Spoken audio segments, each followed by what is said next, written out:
Thank you to all our veterans on this Veterans Day, November 11th, 2022.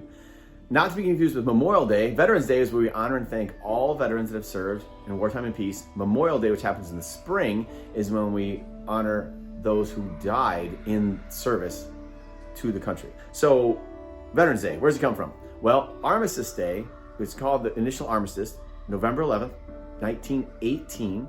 It was signed in a rail car by the Germans and the Allies at 5:45 a.m. It went into effect at 11 o'clock that morning. So 11 o'clock in the morning on the 11th day of the 11th month was when the initial armistice or ceasefire was signed between the Allies and the Germans. It was extended every 36 days or so, or 40 days, until the Treaty of Versailles was signed the following year.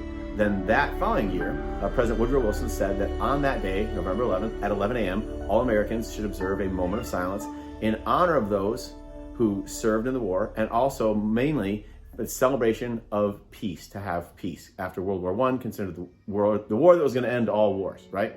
Then what happens is in 1921, we have the very first unknown soldier from World War interned in what was now known as the Tomb of the Unknown Soldier in Arlington Cemetery. And since then, there is now a representative, an unknown soldier from each war that America has fought, and since then, that is entombed there. And the president will lay a wreath on the tomb on Veterans Day today, November 11th. This happened for years. In 1928, the holiday became an official holiday, Armistice Day.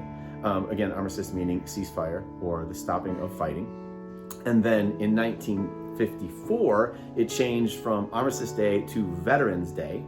So the name changed. And that was because there was kind of this idea that we should honor all veterans because we had since had World War II.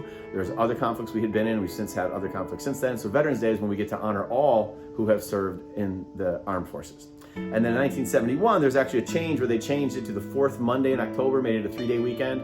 And people didn't like it because it wasn't remembering the original reason for it, which was peace, the end of World War I, which was like the war to end all wars.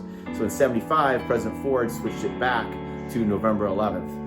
So that it actually falls on the day so we can remember the exact day. So, one other thing is people think that the term All is Quiet on the Western Front, which is a story about World War I. It was actually a book that was published by a German author, a novel, in 1929.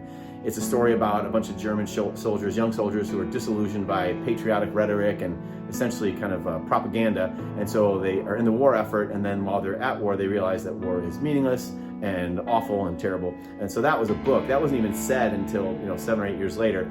But some people think that it was on that original Armistice Day in 1918 that was a quote from some famous politician or something. As far as I can tell in my research, it is not. So again, we say thank you to all the veterans that have served to maintain our peace. And I encourage you sometime today, maybe not at 11 o'clock a.m., but to take a moment of silence and to really think and be grateful for the peace that you do have in your life, in our society, in our culture as Americans specifically, but also just in your own life. Regardless of how tumultuous your life may be at this time, there are things that you do have peace in. And I think when we focus and are grateful for, especially something like peace, it can lift our spirits and just make us kinder and better people in general.